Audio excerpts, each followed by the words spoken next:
Hello and welcome back to the port. I'm the Gav Major and this is Amateur Reports. Amateur Reports is your gameplay submissions with my commentary, and today we have a submission from PepperOnACliff, and he is playing in the Russian tech tree tier 6 battleship Sinop.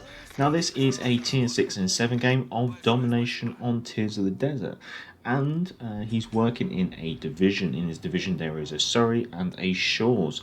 Also on his team there's an Akazuki, a Mayuku, another Surrey, an Odin, a Massachusetts and a Massachusetts.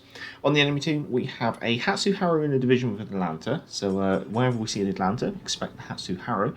We also have a Le Fantast, a Belfast, a Nagato, a Nelson, a Bismarck, an Iowa and a Roma. So on the enemy team, make that 3 16-inch gun battleships, so that's quite a concern for any cruiser players out there. Broadside Odin, take advantage of this while we still can, although she is slightly angled. Let's see how this volley goes, and that's quite a good grouping from the front 2 turrets. Landing a bit high and getting you about 7,300 damage. Also spotting the Bismarck. Looks like there's the Love Fantast as well. There's another battleship spot that has recently been spotted to the west of Alpha. And as you just noticed there, you can see that Alpha is being capped and there's a smoke screen being deployed. Well, we know where the Love Fantast is, so cap the Love Fantast cap in A. And there's only 2 ships on the enemy team which are capable of deploying a smoke screen, that being the Belfast and the Hatsuharu. Now, considering we haven't seen the Atlanta, it's probably going to be the Belfast, I suspect. Well, looks like the Le Fantast is doing a bit of a French flip up ahead. Seems like she's chucking out torpedoes. I guess that kind of confirms that it is the Belfast in the smokescreen Alpha as we lose the friendly shores. Unfortunately, that does mean that first blood has just been awarded to the enemy team. There's 6 of the torpedoes. Thankfully, there's a big enough gap. Now we've got broadside Nagato and a broadside Roma. Let's see if we can have another go at this Roma. I mean, she's giving you a flat broadside, though you are slightly in a precarious position as well. Ooh, 4 citadels, devastating strike, and wow, your first kill of the game. There's the torpedoes from the other side of the Fantast from the French flip. Thankfully, they run out.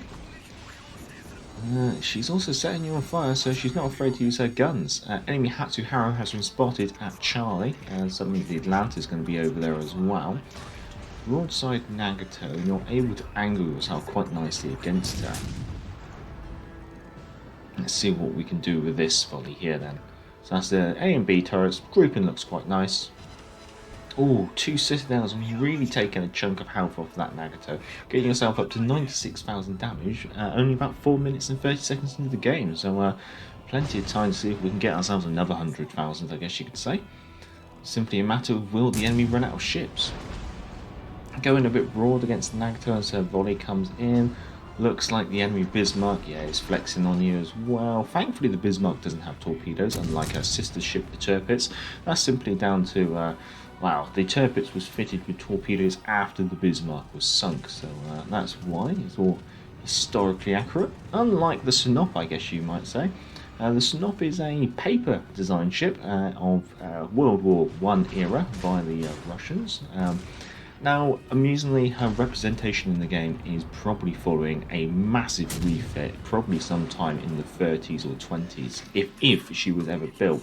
Amusingly, the original design, B turret was not super firing, earning itself another kill there with another citadel on the broad Nagato, which is quite nice. Gonna see if we can sneak in on the Bismarck, doing 9,000 damage, but looks like those torpedoes from the friendly Odin are going to make their mark on the Bismarck, unfortunately. And there she goes. That just leaves the Bismarck and the Le Fantast over here. So we'll just continue talking about the Snob.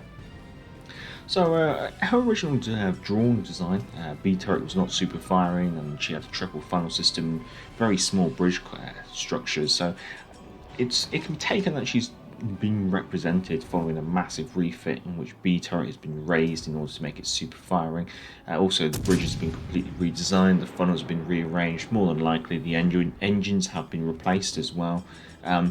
It's quite interesting to see, but obviously, there's no real historical link to anything really here. It's a little bit of a fantasy ship.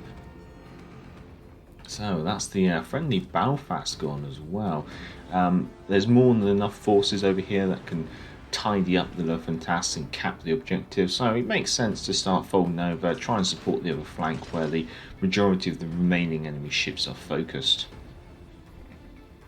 Only got one repair party left, so probably going to be using that, and once we've used that we've already taken ourselves up to the maximum amount of our HP pool. Obviously we do have World Rebuild, but we are going to have to go under 25% HP and be in proximity of an ally in order to get some HP back from that. The Odin does kill the Luftwaffe, but the Luftwaffe gets the Odin in return.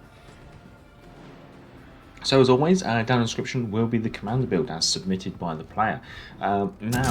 His commander choice is Gala, level 12, legendary 2. He's taking Flammable Cannonier, Gyrating Drillbits, Marksmanship, Reaching Out, and World Rebuild. Getting a nice hit on the Iowa there, which is brought to you, getting yourself the high caliber medal. So I got ourselves up to 2 medals, and yeah, should be plenty of HP left on the enemy team to work over if you get your opportunities.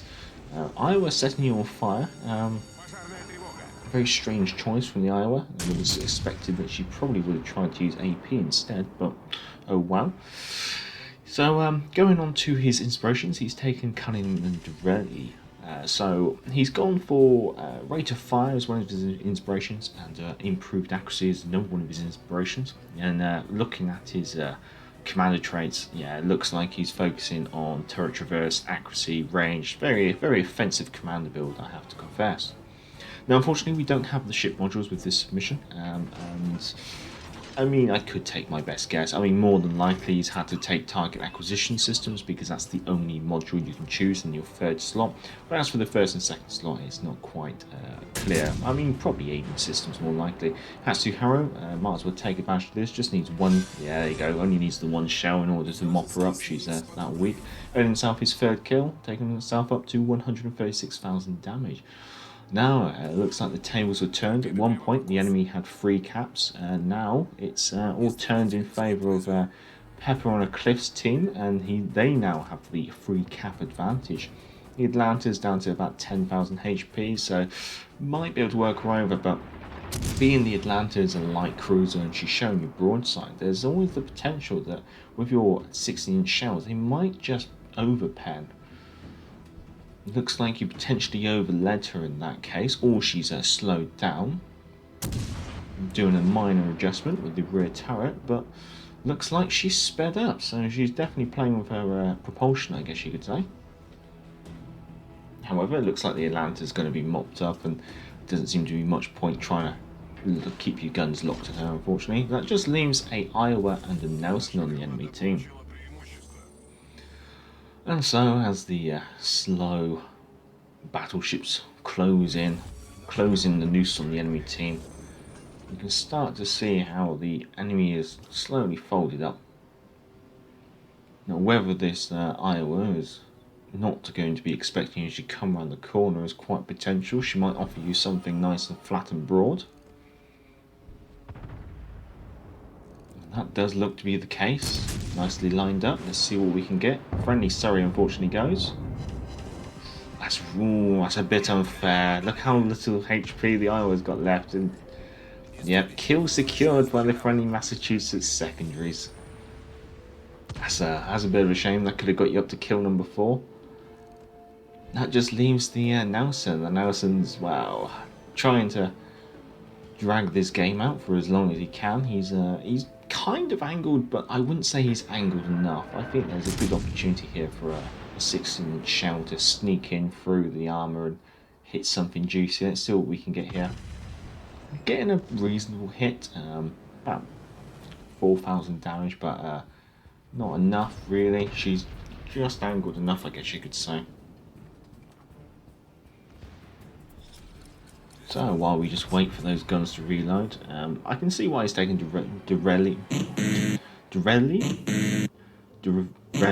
I'm going to keep pronouncing that wrong, so I'm not going to keep trying. Yeah, I can see why he's taken that when you consider the reload time on these Russian battleships is about 30 seconds. So the Nelson's quite nicely angled. That's pretty much the perfect angle for a Nelson if you're going to have to kite away. keeping your main armoured belt angled against the enemy. And you can see how effective it is.